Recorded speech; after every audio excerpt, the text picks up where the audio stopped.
வெளிமாநில பதிவெண் கொண்ட ஆம்னி பேருந்துகள் தமிழ்நாட்டில் இயங்குவதற்கான கால அவகாசம் செவ்வாய்க்கிழமை வரை நீட்டிக்கப்பட்டுள்ளது.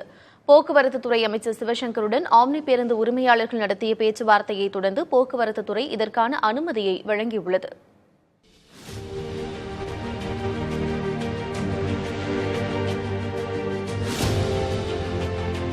வெளிமாநில பதிவெண்ணோடு தமிழ்நாட்டில் இயங்கி வந்த ஆம்னி பேருந்துகளால் தமிழ்நாடு அரசுக்கு கோடிக்கணக்கில் வருவாய் இழப்பு ஏற்பட்டது. இதையடுத்து அந்த ஆம்னி பேருந்துகளை தமிழ்நாட்டில் மறுபதிவு செய்ய வேண்டுமென போக்குவரத்து துறை அறிவுறுத்தி வந்தது.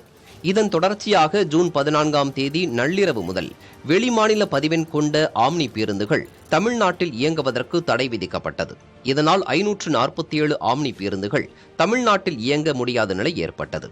அதே வேளையில் பேருந்துகளை தமிழ்நாட்டில் மறுபதிவு செய்ய வேண்டுமென கோரிக்கை எழுந்துள்ளது. இந்த சூழலில் இந்த விவகாரம் தொடர்பாக ஆம்னி பேருந்து உரிமையாளர்களுடன் போக்குவரத்து துறை ஆணையர் தலைமையிலான அதிகாரிகள் பேச்சுவார்த்தை நடத்தினர்.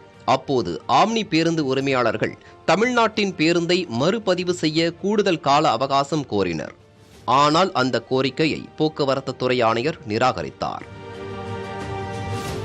ஒரு 30 டேஸாவது 60 டேஸாவது கொடுங்கன்ற மாதிரி ஷார்ட் டைம்ல கொடுங்கன்னு கேட்டிருக்கோம். ஆணையர் அவர்கள் எங்களுக்கு கொடுத்த டைம் எல்லாம் முடிஞ்சு போச்சு, இனிமேல் நாங்கள் டைம் கொடுக்க மாட்டோம், இனிமேல் பண்ணால் அரசு தான் பரிசீலனை பண்ணோம், எங்ககிட்ட ஒன்றும் கிடையாதுன்ற மாதிரி சொல்லிட்டாரு. இதனை அடுத்து ஆம்னி பேருந்து உரிமையாளர்கள் போக்குவரத்து துறை அமைச்சர் சிவசங்கரை சந்தித்து பேச்சுவார்த்தை நடத்தினர். புதிய தலைமுறைக்காக செய்தியாளர்கள் பாலவெற்றிவேல் மற்றும் சந்தானகுமார்.